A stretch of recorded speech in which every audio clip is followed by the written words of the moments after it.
school districts in the state of Florida, including in some very populous counties, now recently removed more books from their shelves. Now, it's an issue that's been growing for months, according to the latest reports following the 2021-22 school year. Florida had the second highest number of book bans in the country.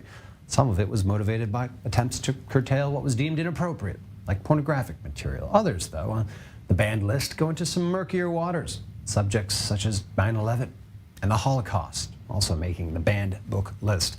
And along those lines, we're joined in the studio now by Daniel Pomerantz, the CEO of Reality Check, and a legal expert, political analyst. Good to have you back, Daniel. Thank you, David.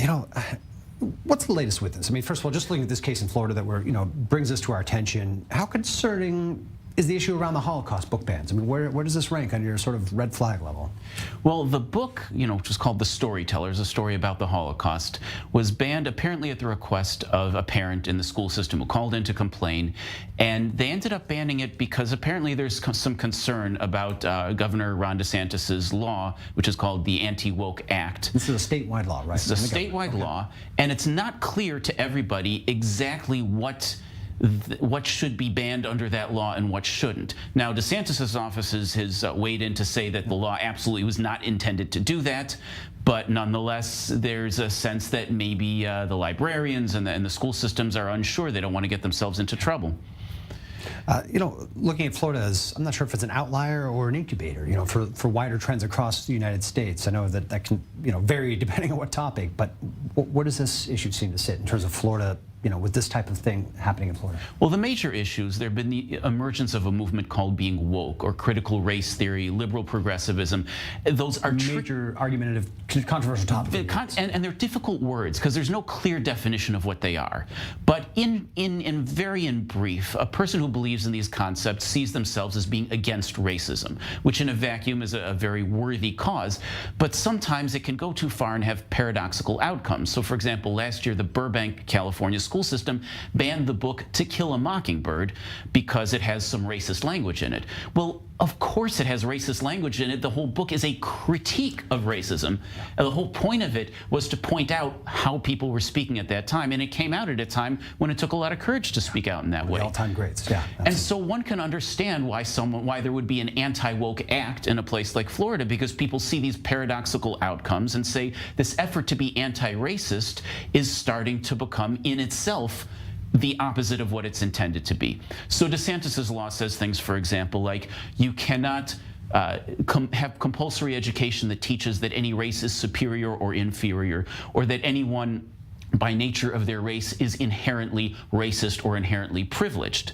So then the question becomes, well, does this particular book lean in that direction or not? And of course, we saw the result is that a Holocaust book got taken off the shelves. So it's ironic that a law designed to foster inclusion ended up excluding an important book. Does this now get into the concerns for Holocaust denial? I mean, are we seeing this? Okay, we know that not everyone, certainly in the state of Florida, but elsewhere in the U.S., are friendly to the memory of the Holocaust, to put it lightly. Is this being picked up by the major detractors, the deniers out there? Yeah, well, just last week, Louis Farrakhan came out with a huge speech about how Jews should be put into ovens and that sort of thing. And there's an irony there that what we found from our research at Reality Check is that when you have proper Holocaust education, that benefits everyone, including black communities whose hate crimes against black communities are decreased by 55% in states that have Holocaust education. So it's ironic that an attempt to be anti-racist is limiting or eliminating the very tools that protect all people from acts of racism. I know the Holocaust carries, special sensitivities in European education, varying from country to country, but I don't think we're seeing the same lens put on it in Europe. But elsewhere in the world, what do you see about Holocaust education at large? I think there's been, I highlight two positive cases. I think it's Morocco and the United Arab Emirates sort of introducing this kind of education to their system. Is there an upside there, looking at parts of the world that haven't had access to this? Well, yeah, first, the UAE became the first Arab country to begin teaching the Holocaust, and other countries are following suit. A lot of European countries do have excellent Holocaust education. Germany is very serious about it. England was the first country to introduce it in 1991. But some some of the attempts to be anti-racist, including critical race theory and wokeism and liberal progressivism, have sometimes moved in the direction of comments by, say, Whoopi Goldberg, who said, well, the Holocaust wasn't racist, or racism against Jews doesn't count as racism.